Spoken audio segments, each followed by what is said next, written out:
நீங்கள் ஒருவருக்கு அதிக முக்கியத்துவம் கொடுத்து அவர்கள் உங்களை சாதாரணமாக மதித்து அலட்சியப்படுத்திய தருணங்கள் உண்டா?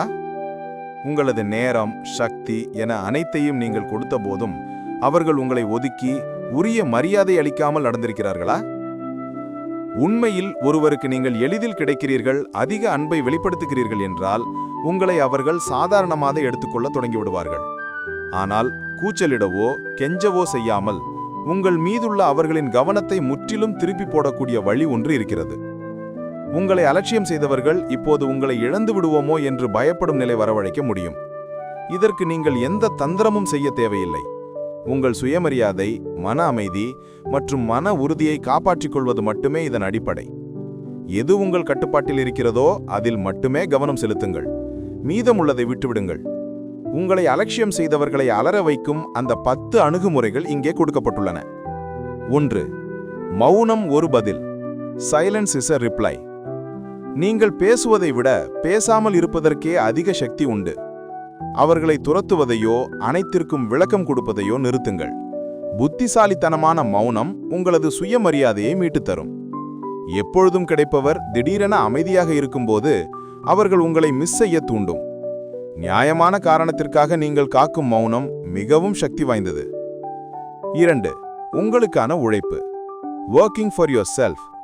உங்களை மதிக்காதவர்களை பற்றி கவலைப்பட்டு உங்கள் சக்தியை வீணாக்குவதை நிறுத்தி உங்கள் மீது கவனம் செலுத்த தொடங்குங்கள். உங்கள் உடற்பயிற்சி, மன நிம்மதி, எதிர்கால வேலைகள் போன்றவற்றிற்கு முக்கியத்துவம் கொடுங்கள். நீங்கள் சந்தோஷமாக இருக்க இனி அவர்கள் தேவையில்லை என்பதை உங்கள் அமைதியான மாற்றம் உணர்த்தும். 3. எல்லைகளை நிர்ணயித்தல். Establishing boundaries. எந்த ஒரு சமநிலையற்ற உறவையும் சரி செய்ய முதலில் நீங்கள் உறுதியான எல்லைகளை வரையறுக்க வேண்டும். அவமானத்தை உணரும் இடத்தில் சத்தமில்லாமல் விலகுங்கள்.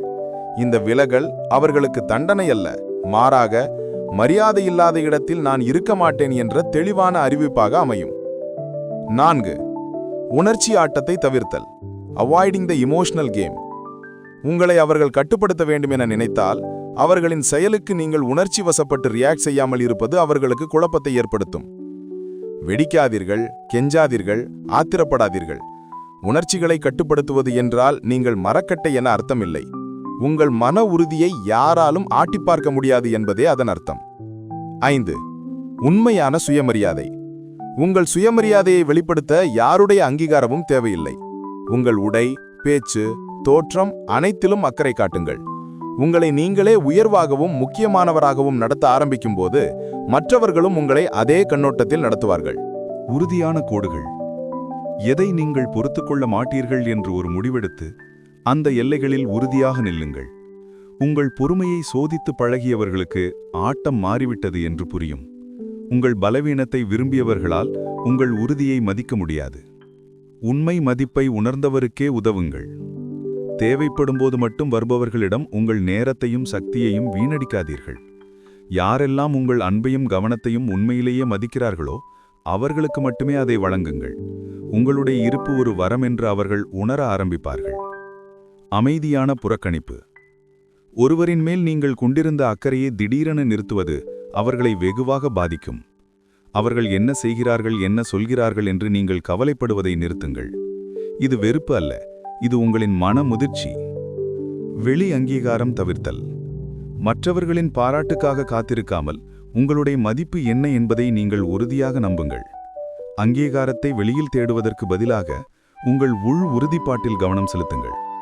நீங்கள் உங்களை தேர்ந்தெடுத்துக் கொள்ளும்போது உங்களை அலட்சியப்படுத்தியவர்களும் கவனிக்கத் தொடங்குவார்கள். வாழ்க்கையை விரிவுபடுத்துதல். உங்களது உலகத்தை அந்த ஒரு நபரைச் சுற்றியே சுருக்கிக் கொள்ளாதீர்கள். புதிய பொழுதுபோக்குகளில் ஈடுபடுங்கள். புதிய நண்பர்களை சந்தியுங்கள். உங்கள் சமூக வட்டம் விரிவடையும் போது நீங்கள் மிகவும் சந்தோஷமாகவும் சுயாதீனமாகவும் இருப்பீர்கள். உங்களுடைய இருப்பு ஒரு வரமென்று அவர்கள் உணர ஆரம்பிப்பார்கள். இப்போது உங்களுக்கு புரிந்திருக்கும். நாம் விவாதித்த இந்த 10 அணுகுமுறைகள் யாரையும் பழிவாங்குவதற்காக அல்ல. இது முழுக்க முழுக்க உங்களுக்காகவே நடக்கும் ஒரு மாற்றம்.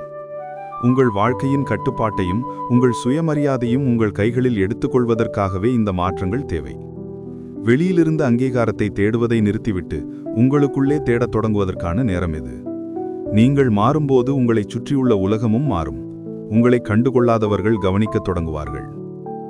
இந்த 10 அணுகுமுறைகளில் நீங்கள் முதலில் உங்கள் வாழ்க்கையில் செயல்படுத்தப் போகும் அணுகுமுறை எது என்பதை கமெண்டில் எங்களுடன் பகிர்ந்து கொள்ளுங்கள்.